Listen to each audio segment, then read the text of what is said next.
விட உன்னில் இருப்பவர் பெரியவர். இது இயேசு கிறிஸ்துவுக்குள் பிரியமான என் சகோதர சகோதரிகளே, இந்த நிமிட நெச்சதிக்கு இயேசுவின் நாமத்தில் நான் உங்களை அன்போடு அழைக்கிறேன். உலகை விட உன்னில் இருப்பவர் பெரியவர். 1 யோவான் 4:4 வாசிக்கிற உலகத்தை காட்டிலும் உன்னில் இருப்பவர் பெரியவர்.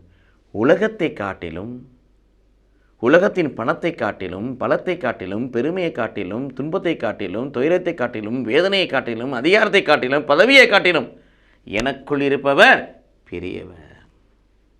உலகம் சிறியது. அந்த அனுபவம் நமக்குள் வர நாம் என்ன செய்ய வேண்டும்? யோவானைப் போல, திருமுழுக்கு யோவானைப் போல, யோவான் நற்செய்தி 3:30 வாசிப்பது போல, நான் குறைய வேண்டும், கிறிஸ்து எனக்குள் வளர வேண்டும். இந்த அனுபவத்துக்குள் நாம் கடந்து செல்ல வேண்டும். யோவான் 13:30 வாசிப்பது போல, இதோ உலகத்தின் அதிபதி என்னிடத்தில் வருகிறான், என்னிடத்தில் அவனுக்கு ஒன்றுமில்லை என்று இயேசு கிறிஸ்து சொன்னான். அதுபோல் நம்மிடத்தில் எந்தும் குறையில்லாதவர்களாக, பாவமற்றவர்களாக, மாசுபடுவர்களாக நாம் வாழ வேண்டும். யோவான் வருகின்ற பொழுது அவரை பேய் பிடித்தவன் என்று சொன்னார்கள். இயேசு கிறிஸ்துவை பெரிதினிக்காரன், பாவிகளுக்கு நண்பன் என்று சொன்னார்கள்.